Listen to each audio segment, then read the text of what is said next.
Welcome everyone. The video we are going to present to you today is for my pre-calc class, solving quadratic trig equations. Before we dive into that, you're going to need your unit circle and your calculator in order to help you solve some of the problems. So let's review some problems from Algebra 1 and Algebra 2. We've got the quadratic x squared plus 5x plus 6. We want to FOIL factor this. So if you remember, we're going to list factors of 6, 1 and 6, 2 and 3, and we want a plus or minus combination that's going to add up to that middle term. And we can see that it's 2 and 3. So you got x plus 3 and x plus 2 as your factors. And then setting these both equal to 0, you will get x equals -3 and -2. Similarly, we've got x squared minus 6x minus 16. And again, if you list your factors of 16, 1 and 16, we've got 2 and 8. Notice we have a -6. So if we do a plus minus combination here of +2, -8, we're going to get x minus 8 and x plus 2, with our solutions being x equaling, again, setting these equal to 0, x equals 8 and -2. So some reviewing there of factoring. We've got another one here, x squared minus 7x plus 12. Again, we list our factors of 12. We know it's 1 and 12. We have 3 and 4. We've got 2 and 6. We've got to come up with now with a negative and a positive. They're both going to be negative. So -3 and -4 are our factors here of x minus 3 and x minus 4, which our solutions are going to be x equals 3 and x equals 4. And continuing, we're going to have factors of 25 adding up to -10. And again, 25, we know we got 1 and 25, and we got 5 and 5. With a negative and a positive here, we know that our factors will both have to be negative. And we got x minus 5, and this should be x minus 5 right here. And so we're going to have x minus 5 squared. So again, our solution is just going to be x equals 5 for that one. Okay.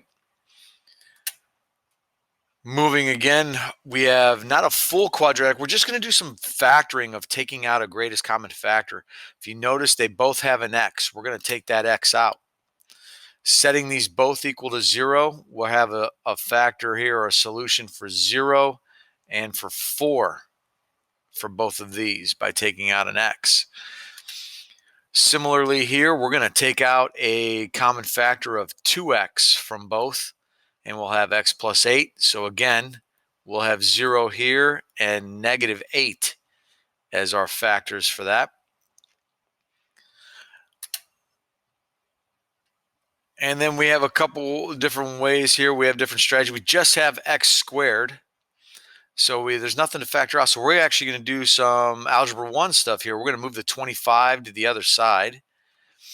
And then we're going to divide by 4.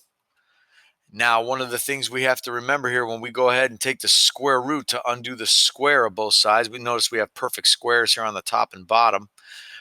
The biggest thing we have to remember is that we have a plus or minus 5/2 when we take the square root.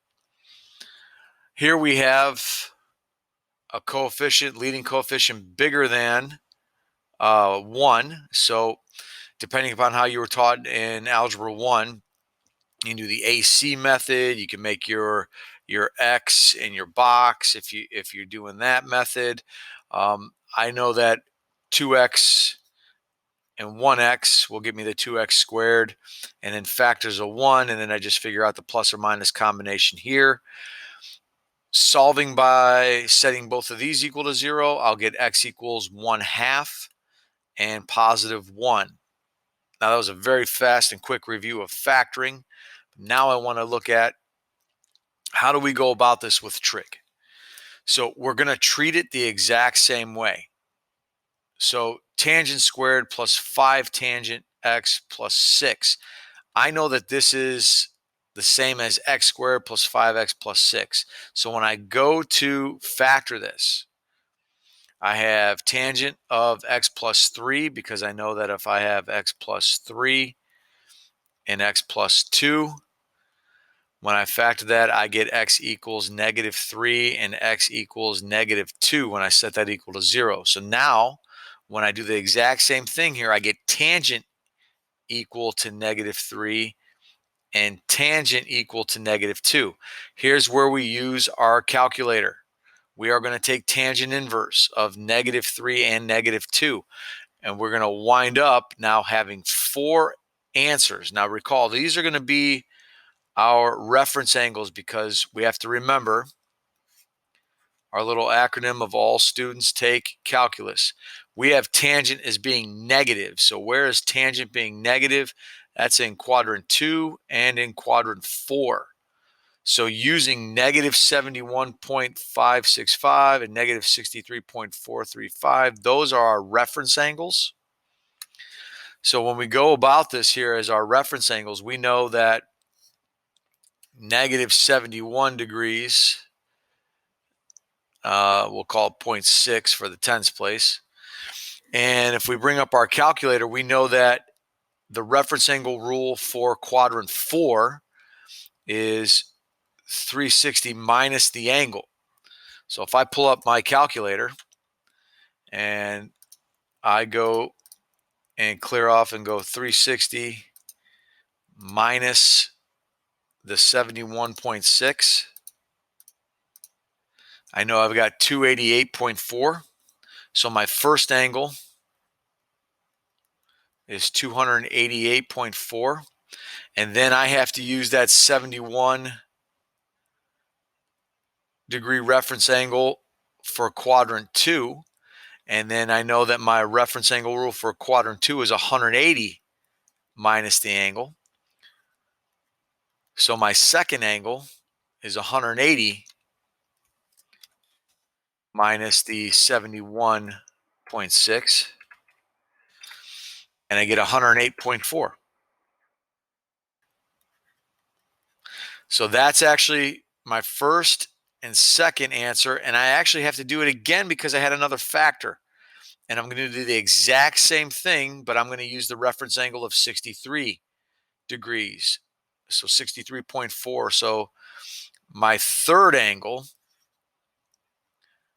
will be 360 minus 63.4. So 360 minus 63.4. And I'll get 296.6. And then my fourth will also now be in the second quadrant. So I'll do 180 minus 63.4.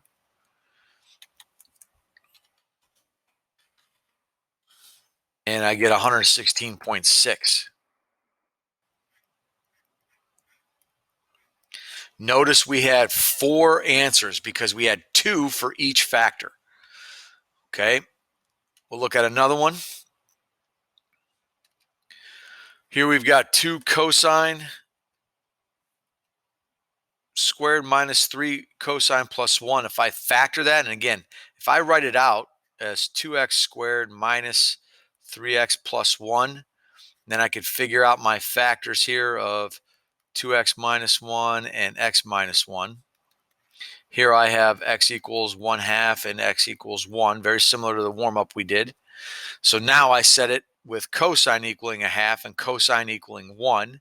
Now if you recognize, these are our unit circle numbers. 1/2 and 1 show up on the unit circle.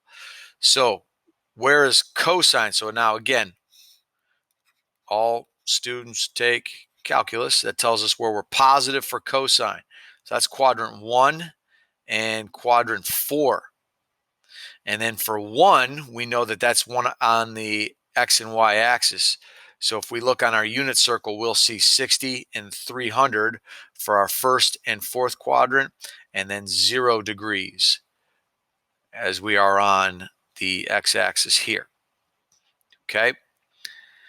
And we will go here with a reciprocal one. Again, we got x squared minus x minus 20.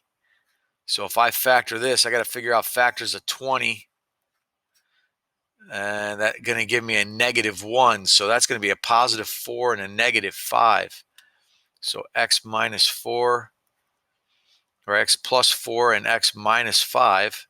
So x is going to equal negative 4 and positive 5.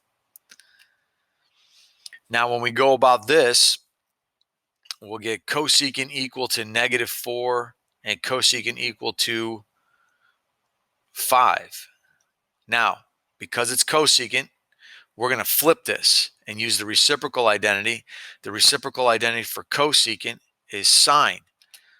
So I'm going to have sine, and if I reciprocate the other side, is negative 1/4 and 1/5. So now I'm going to go about inverse again for both of these, and these again will be my reference angles. Okay, so when I go about this, and I get this on my calculator, and I will go with sine negative 1/4, negative 14.5. Now again, all students take calculus. Where is sine negative? That is quadrant 3 and quadrant 4. So I follow my reference angle rules for quadrant, start with quadrant 3. That means I'm going to take 180 plus the 14.5, and I will get 194.5. And then for the fourth quadrant, I know it's 360 minus 14.5. Just to double check, 360 minus 14.5, 345.5. And then I have to do the other one as well. Where is sine positive?